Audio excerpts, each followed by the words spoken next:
అందరికీ నమస్కారం అండి. ఎలా ఉన్నారు? అందరు బాగున్నారా? మనం మార్నింగ్ లేస్తేనే హోటల్ స్టైల్లో చట్నీ అని రుచి రుచిగా కావాలనిపిస్తుంది కదండి.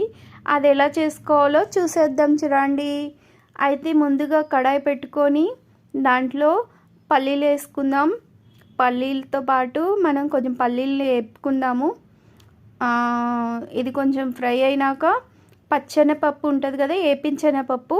పచ్చెనపప్పు కాదండి, ఏపించెనపప్పు కూడా ఈ పల్లీలతో వేసి కొంచెము చెమ్మగా, అదేమి అంత ఏపాల్సిన అవసరం లేదండి.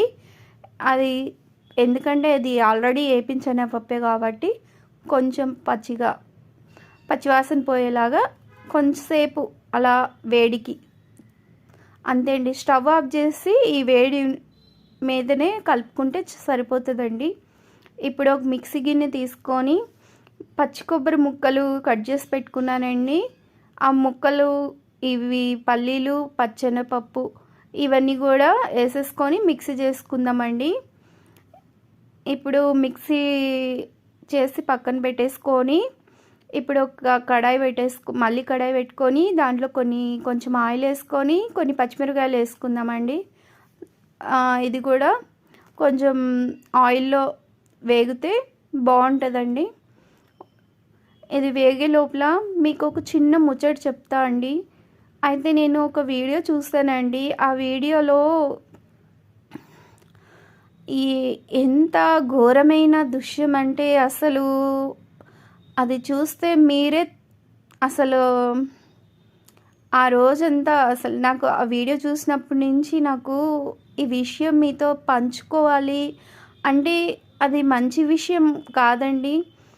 మనం ఇంత టెక్నాలజీ పెరిగిన సమాజంలో ఉంటున్నాం, కానీ ఇంత దూరం కూడా మన మధ్యన పెరిగిందన్నది అర్థమైందండి.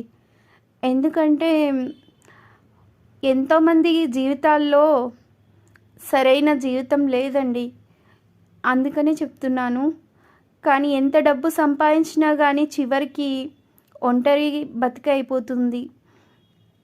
ప్లీజ్ అండి, ఎవరైనా కానీ కొంచెము ఎంత పరిగెట్టినా కానీ కొంచెం తల్లిదండ్రుల్ని పలకరిస్తూ ఉండండి. మన మంచి కోరే వాళ్ళు ఎవరన్నా ఉన్నారు అంటే ఒక తల్లిదండ్రులు ఒక్కళ్ళే అండి. ముందుగానే ఇంకెవరు ఉండరు. ఎందుకంటే ఆ తల్లిదండ్రులు లేకపోతే ఈ భూమి మీదకే మనకు రాలేం కదండి.